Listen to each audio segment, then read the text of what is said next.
Vivemos em um mundo de Internet Explorer. Sim, essa é uma das frases desse livro aqui, Originais, de Adam Grant.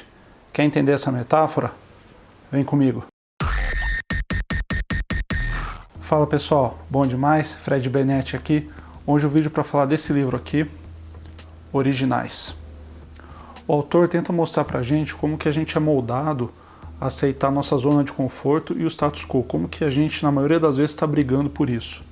Em um dos trechos do livro, ele traz uma pesquisa que eles fizeram que mostra que as pessoas que utilizam Chrome ou Firefox tendem a ficar mais tempo no trabalho.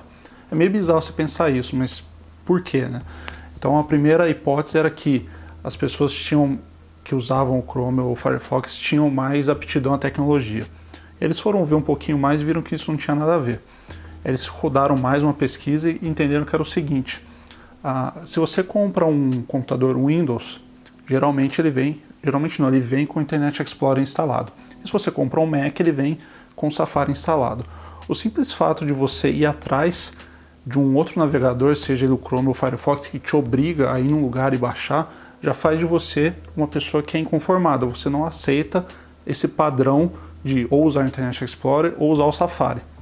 Isso tende a não ser só na parte do navegador. Isso é um exemplo simples para a gente conseguir pegar a essência, mas o que ele quer dizer é que a pessoa ela não aceita o padrão, ela não se conforma em fazer só aquilo. Então, se a pessoa trabalha com atendimento ou marketing ou vendas que tem um script, ela tende a melhorar aquilo e não ficar seguindo o padrão só porque, enfim, ela se conforma muito fácil. Eu me identifiquei muito em alguns pontos do livro porque eu sempre fui de questionar. No ambiente de trabalho, principalmente, eu nunca tive medo de falar o que eu penso, de perguntar, de fazer colocações. Então tem dois relatos que eu vou fazer que exemplifica isso. O primeiro, eu estava trabalhando como desenvolvedor de software numa empresa e chegou uma demanda para mim via e-mail da pessoa que tomava conta do produto. E aí, óbvio, o desenvolvedor, quando chega esse tipo de demanda, por ele conhecer o sistema, tudo, ele acaba tendo dúvidas de o que fazer, como fazer, o que vai fazer aqui e ali. Eu fui conversar com essa pessoa. E aí, chegando na mesa dela, eu comecei a falar, quero falar com você a respeito da demanda que chegou, eu tô com algumas dúvidas e tal. E a pessoa, né, ficou com meio uma cara de paisagem, né.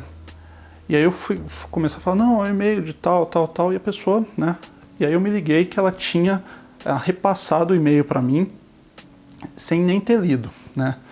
Aí eu falei para ela, olha, você nem leu o e-mail, né, assim fica complicado a gente trabalhar. Fui babaca do jeito que eu falei? Possivelmente eu fui, porque às vezes eu falo meio atravessado e não é que eu tô querendo ser mal educado com a pessoa, nada. Sim, eu acabo falando. E eu falei, não vou fazer porque não tem condições de fazer do jeito que tá. Tipo, você é o contato com o cliente, não sou eu, e você precisa especificar melhor, falar o que precisa ser feito e precisa ser a pessoa que sabe tirar as dúvidas, né? Depois disso melhorou, tal, eu nunca mais tive que falar desse jeito, mas eu tive que falar desse jeito. E o segundo ponto, eu estava trabalhando numa empresa que o pessoal queria colocar um monte de e-mail para dentro da base sem o consentimento do usuário. E eu tentando explicar que não é ético, não dá para fazer isso, tal. E o próprio time de tecnologia estava muito desconfortável com essa decisão. E aí, assim, 3 pessoas hierarquicamente acima de mim vieram falar comigo para falar, tem que fazer e tal. Só que eu saquei que era, a grosso modo, para bater meta. Então, assim, tinha uma meta que tinha que ter um número X de e-mails lá, e aí pegaram esses e-mails de uma outra base, de um outro momento e tal, e queria colocar para bater a meta. Eu falei, não vou fazer e tal. Aí chegou uma hora que eu falei o seguinte, olha, eu vou deixar tudo pronto, e você vai lá e vai apertar o Enter. E aí é a sua consciência. Fui babaca de novo? Possivelmente fui de novo. Mas tinha que fazer também. Onde eu quero chegar com esses dois exemplos? Que eu podia ser um usuário de Internet Explorer, né? Fazer o padrão, não questionar. Enfim, no primeiro caso, eu implementaria do jeito que eu entendi, ia ficar aquele vai e volta com o cliente e não ia agregar valor. E no segundo caso, eu podia nem questionar nada, nem pegar o que o time estava sentindo e simplesmente colocar lá no banco de dados e esquecer isso. O livro ele é cheio de pesquisas que mostram que a gente, desde o começo, a gente é moldado a aceitar o padrão, aceitar as coisas ali. E ele traz uma lista de pessoas que não se conformaram com isso e pensavam diferente. E uma outra ideia que ele traz é que quanto mais você cria, mais original você vai ser. O exemplo que ele dá é do Picasso.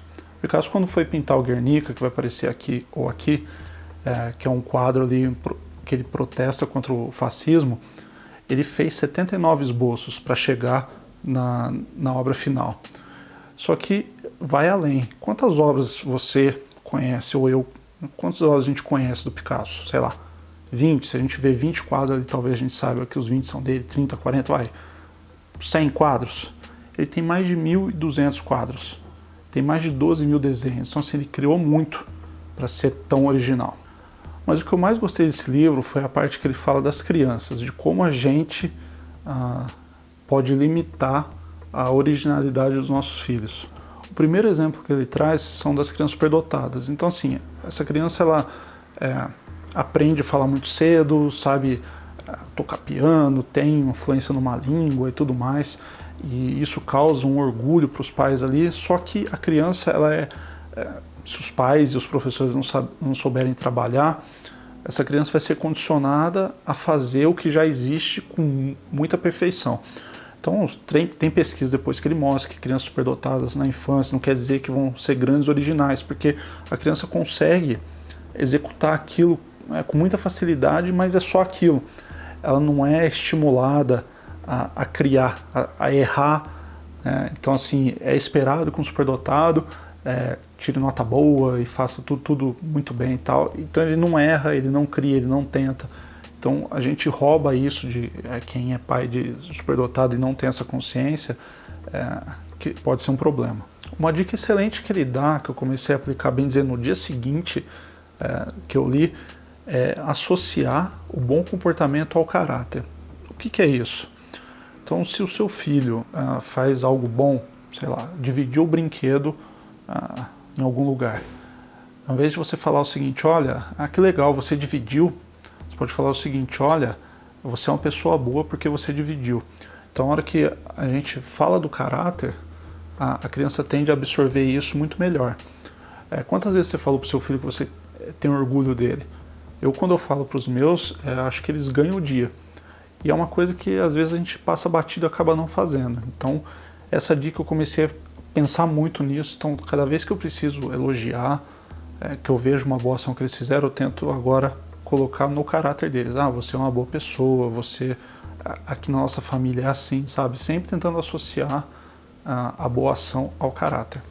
Por outro lado, quando tem um mau comportamento, a dica que ele dá é tentar explicar a consequência disso, não simplesmente dar uma bronca ou, enfim, fazer alguma coisa. Aí eu tenho um exemplo recente, sei lá, 2 dias atrás ou 3 dias atrás, não me recordo exatamente.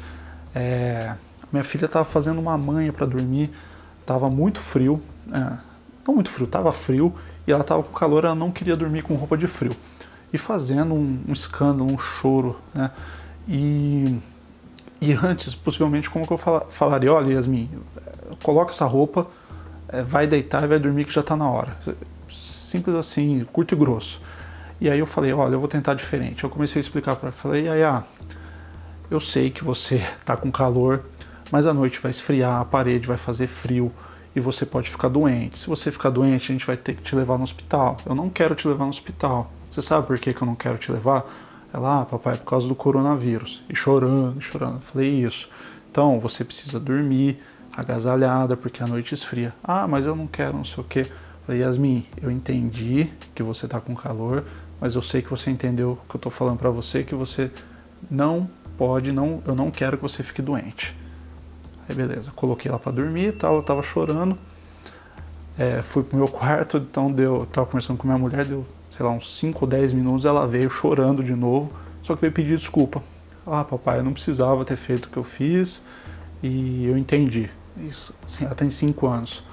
Então, assim, essa segunda forma, ela é mais trabalhosa, você precisa ter muita paciência, mas, assim, ela teve um resultado imediato comigo. Eu fiquei muito, muito satisfeito, assim, essa sensação de calma, talvez, ela é muito boa. Se você é pai, você sabe do que eu estou falando. Essas simples dicas que ele passou, que eu tentei passar aqui também, mudou muito a forma com que eu estou lidando com meus filhos. E a última dica que ele traz é para a gente tomar cuidado com as regras, que as regras a gente limita muito as crianças e cria uma visão de mundo ali quadradinha. E não é o que a gente quer, pelo menos não é o que eu quero para os meus filhos. Não sei com você, mas fica aí essa provocação de a gente quer essas crianças numa caixinha ou a gente quer elas sendo originais, criando tudo.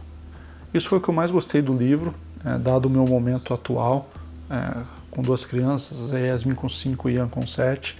Mas se eu fosse solteiro e estivesse na carreira e quisesse, enfim, novos desafios, o livro está cheio de dicas. Se eu tivesse primeira liderança também, tem dicas ali de como deixar o ambiente mais propício para originalidade. Então tem muita dica legal para todos os públicos, bem dizer.